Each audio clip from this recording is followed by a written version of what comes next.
नमस्कार, good morning. मी Saurabh Koratkar, TV9 मराठीमध्ये आपलं स्वागत. आज जम्मू काश्मीर हरियाणाचा निकाल सकाळी 8 पासून बघायला मिळेल. मतमोजणी सकाळी 8 पासून सुरू होईल. काश्मीर खोऱ्यात आघाडीची हवा की भाजपचा करिश्मा? हरियाणा राज्यात काँग्रेसचा कमबॅक की भाजपची हॅट्रिक? एक्झिट पोल मधून काँग्रेसला अच्छे दिन येण्याचं भाकीत वर्तवण्यात आलंय. TV9 मराठीवर या दोन्ही राज्यांमधल्या निकालाचं अचूक आणि वेगवान कव्हरेज आपल्याला अनुभवता येणार आहे. हरियाणा आणि जम्मू काश्मीर या दोन्ही राज्यांमध्ये नेमकं काय होतं यावरून पडदा हटायला थोड्याच वेळात सुरुवात होईल. सकाळी 8 पासून दोन्ही राज्यांमधल्या मतमोजणीला सुरुवात होईल.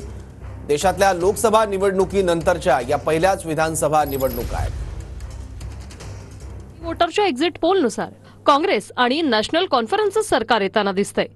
40 ते 48 जागा काँग्रेस आणि नॅशनल कॉन्फरन्सला दाखवण्यात आल्यात, तर भाजपला 27 ते 32 जागा मिळतील अशी शक्यता आहे. महबूबा मुफ्तींच्या PDPला 6 ते 12 आणि इतरांना 6 ते 11 जागा मिळतील असा सी वोटरचा अंदाज आहे. तर पीपल्स प्लसच्या एक्झिट पोलनुसार जम्मू काश्मीरमध्ये काँग्रेस आणि नॅशनल कॉन्फरन्सच्या आघाडीत बहुमत दाखवण्यात आलंय. भाजपला 23 ते 27 जागा, काँग्रेस नॅशनल कॉन्फरन्सला 46 ते 50 जागांचा दावा करण्यात आलाय. PDPला 7 ते 11 आणि इतरांना 5 ते 6 जागा दाखवण्यात आल्यात. हरियाणाच्या एक्झिट पोलवर नजर टाकली तर मॅट्रिक्सच्या एक्झिट पोलनुसार भाजपला 18 ते 24 जागा मिळू शकतात. काँग्रेसला 55 ते 62 जागांचा अंदाज वर्तवण्यात आला असून काँग्रेसचंच सरकार येणार असं भाकीत करण्यात आलंय. दैनिक भास्करच्या एक्झिट पोलमध्येही काँग्रेसच्याच बाजूने आकडे आहेत.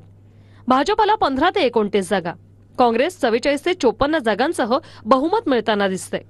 INLD आणि आघाडीला 1 ते 5 जागा आणि इतरांना 6 ते 9 जागांचा अंदाज आहे.